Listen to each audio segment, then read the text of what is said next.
Lagos Traffic Radio 96.1 FM. My name is Dele Agadumo. Safe Blood Arena is brought to you courtesy Lagos State Blood Transfusion Service. And here on the program, we talk about blood.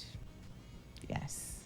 Funny, but also life-saving. But here we talk about blood and everything that has to do with blood transfusion, blood donation, blood screening, everything that has to do with your blood and how it is handled. Those are the things we get to talk about here on the program. And today, I have with me two guests. One not so much of a guest, the other one a guest. I have the Executive Secretary, Lagos State Blood Transfusion Services. Good evening. Good evening. Dr. Bodunrin Oshikomaya. We need to welcome again to Traffic Radio and to the program. And also have Mr. Taiwo Oloko. He's the Head Research and Training, LSBTS. Welcome to Safe Blood on Traffic Radio. Thank you. Good evening. All right. Okay, so today on the program we'll be discussing what happens to your blood after donation. I know that so many people have wondered and asked the questions, what happens when I donate blood? What happens? Who is it given to? How is it handled? What do they do with it? If for 3 months they don't use it, what happens to the blood afterwards? What do you do with it? What do you people do? Those are some of the concerns that a lot of people have raised, some of the issues they have raised, and so we are here to tackle those issues. Before that, let me quickly talk about a few updates. At the K2 axis right now, those who are coming from Ojota, inward K2, you still have it good. On the main carriageway, however, it's a bit of moving traffic. That's high influx inward mile 12 on the way to Ikorodu. So, but just be patient. It's moving. That's on the main carriageway. On the service lane, same thing, but you know, a faster movement on the service lane. Now, those who are around the Alakbaro Ogudu axis still have it good. Coming from Third Mainland Bridge via Ifako Ogudu to Alakbaro, we still have a good movement. The queue inward, the filling station is occupying one lane, but we have at least 2 other lanes open to other road users. On the return journey from those who are coming from motorways inward, Chinatown, yeah. So Alakbare Ugudu, you still have a good movement right now. Igbo the island is still very, very good right now. Ojota towards the new garage where you have the Odoyalaro Bridge at the construction rehabilitation point. Still okay, might be heavy, but it's still okay, it's still moving. All right, whichever one, well, we're still keeping our eyes on the road for you. As soon as we get more reports, definitely we'll reel them out. Okay, so let me start by asking this question. Yes, explain to us in simple terms what is done to blood after it is donated. Thank you very much. I think it would be nice for me to just spend a few seconds to tell people what the donation is itself. So once donation means you are giving blood in a specialized blood bag, whereby a needle is put into your vein for the blood to flow into that bag. Okay. That bag has got something called anticoagulants, things that will not make the blood solidify. You know that if blood is coming out from your body, in your skin, you will, after a while, it will stop. And that is because we have things called coagulation factors or platelets. It helps us not to lose too much blood. In the same way, when blood is coming out of your body, if you do not add those anticoagulants, the blood collected will solidify. So the blood flows into that specialized bag that has those anticoagulants. And so once you donate blood into that beautiful special bag that saves lives, the first thing that is done is that the blood will be labeled. Because we don't want it to mix with other people's blood. So we will put the place where the blood was donated. We will put a donation number.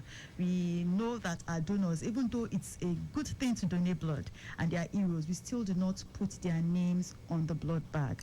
So we'll label, we give them a specialized number. So they have their special numbers.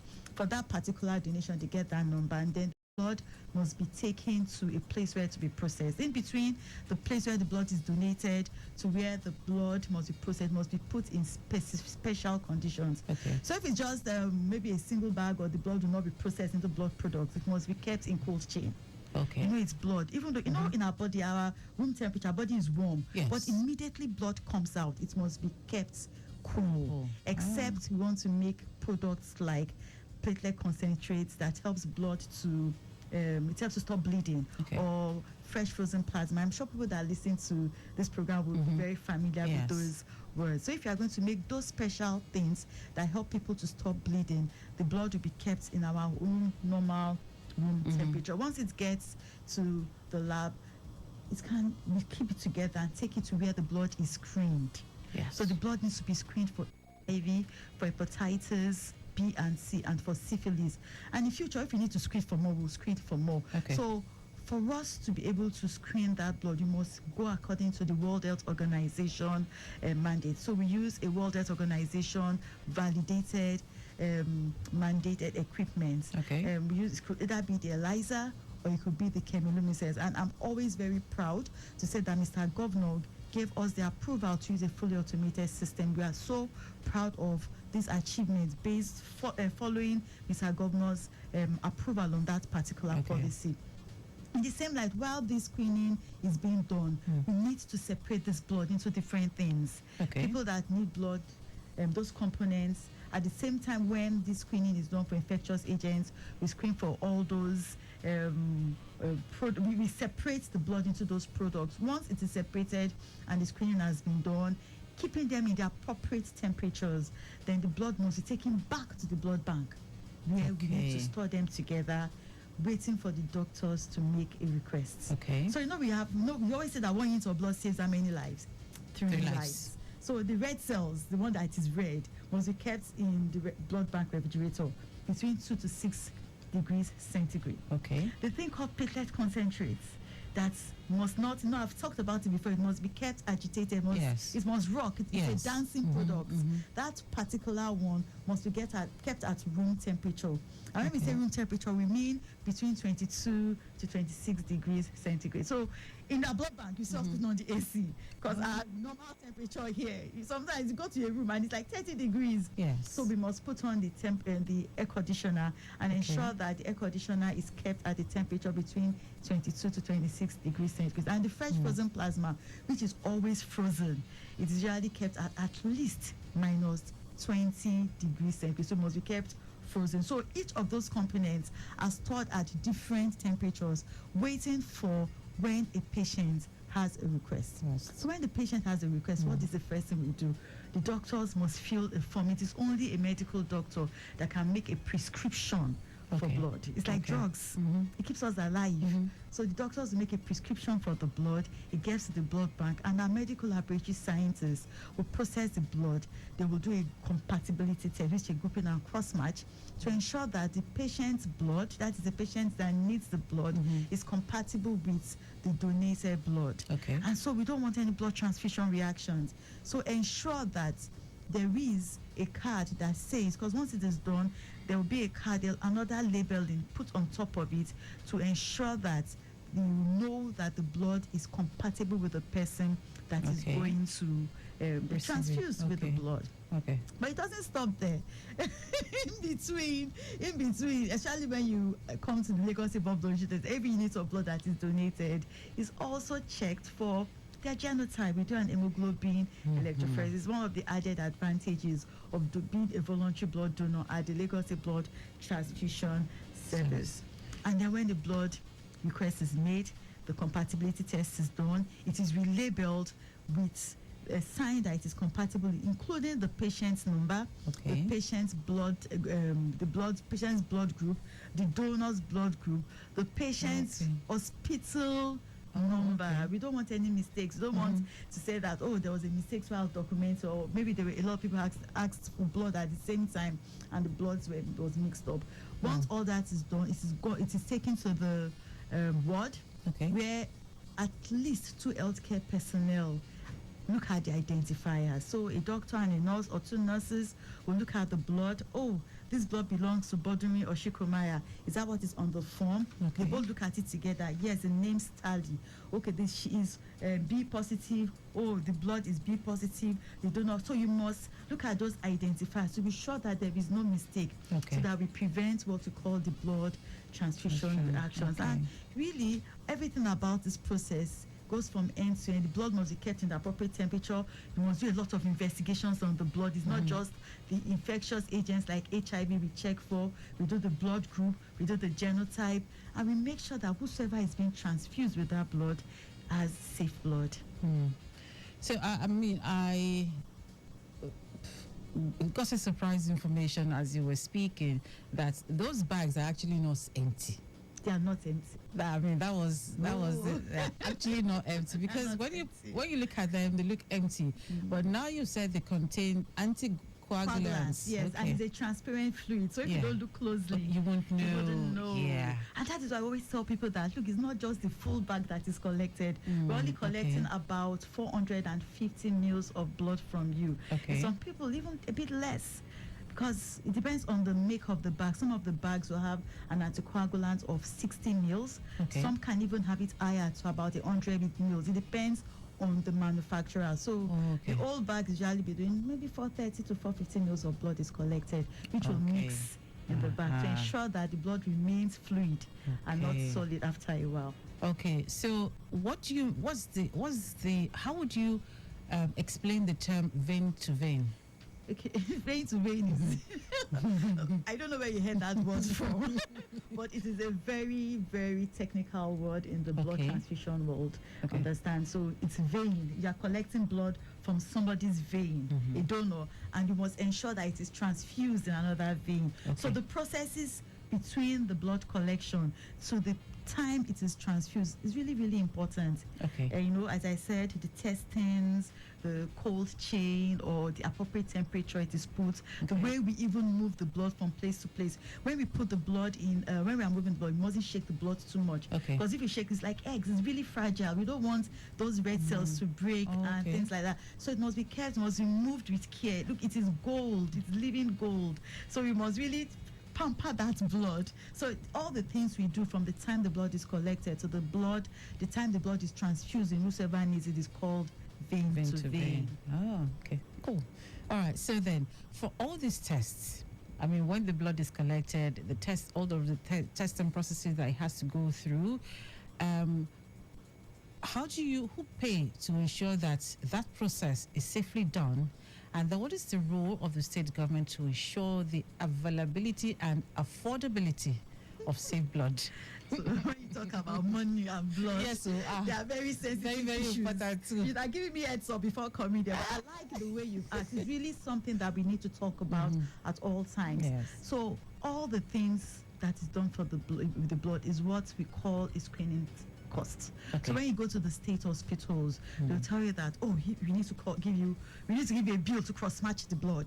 Go and pay 7,000. So from the cost of the consumable, the blood bag costs something. I told you are specialized blood bags. The needles and the syringes used, the gloves used, the spirits to clean the surface, because you must collect it from a very clean surface. The cotton wools, the machine that is used to separate them, the machines that is used to check for all. We don't use the rapid test kits. Those rapid test kits that looks like strips, they have a lot of false negatives, false positives. We have gone above that level at the Lagos State Blood Transfusion Service by doing a fully a machinerized things, as it's fully automated right now, so that there is little incidents of mistakes. We don't want people that do not have HIV to assume they have HIV and all those things. And people that have it, we need to be able to detect them as early as possible. So all these things, the government has subsidized it.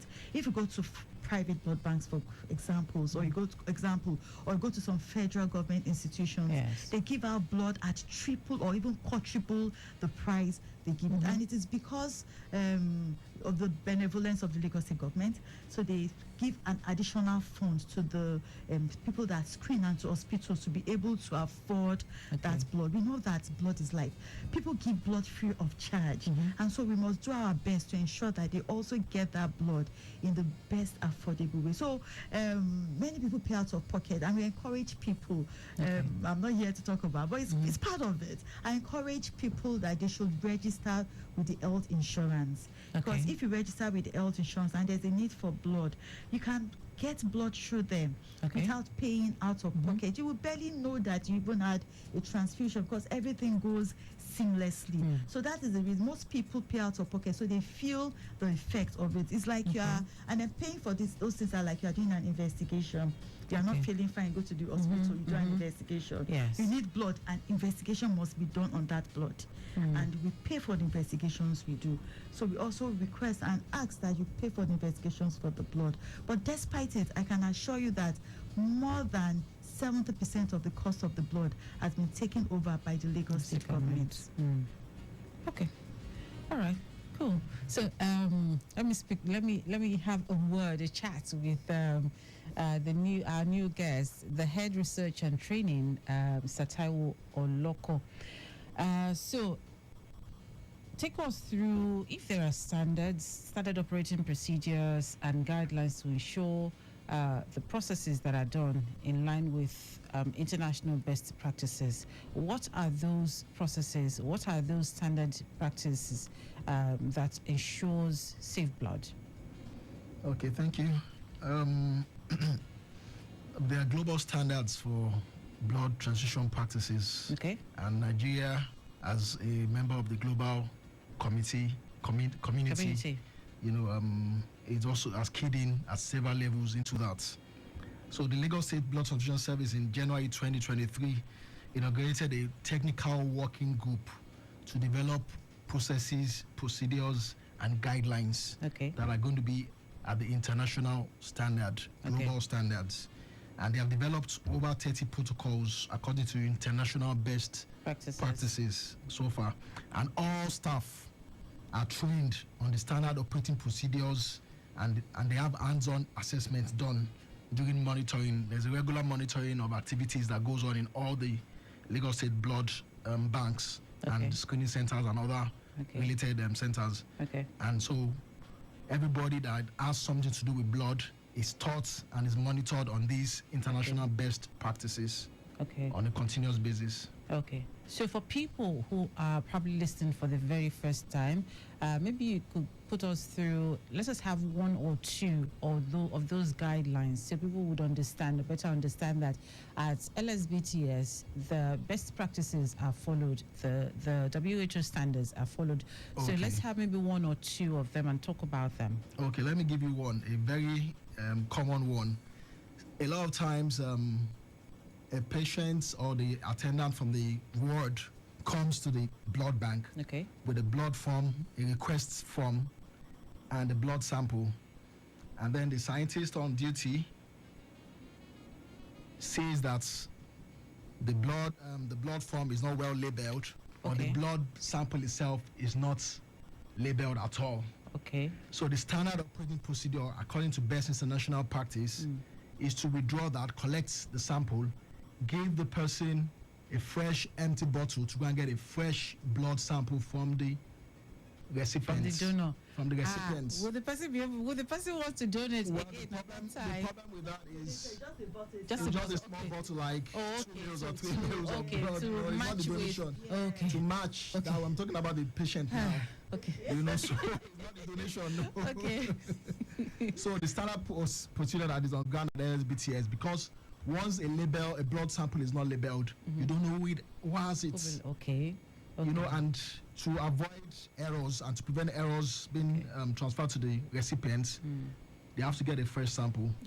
You know, so even some of the forms may not be labeled properly, and they have to get the required information so that we know exactly how to handle the requests for the patient. So those are some of the standard operating procedures and guidelines that are on ground that are according to global best practices in Lagos State blood transfusion. So a trick question. Assuming maybe a handler or a technician doesn't, what you've just said, that doesn't label a donated blood, a sample, and the person doesn't do label properly, what do you do to or about that person?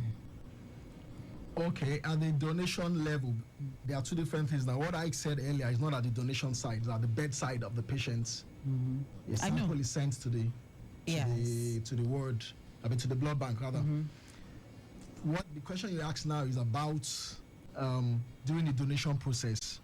we have guidelines also for what you write on the blood bag. The blood bag number, there's a serial number that you put, and then the date of the collection and expected expiry date of the blood. And then we have supervisors doing every blood donation drive. It's not everybody that's actually doing we have supervisors that go around to ensure that everything is done properly. Those are also part of the guidelines and procedures. So I can tell you that we don't have such mistakes because they are detected at site. So any errors, anything that may come up is already corrected as it is happening. Did I answer the question? You answered the question. So maybe I should ask Dr. Oshikomaya this. It's not part of what we want to talk about, but let me ask this.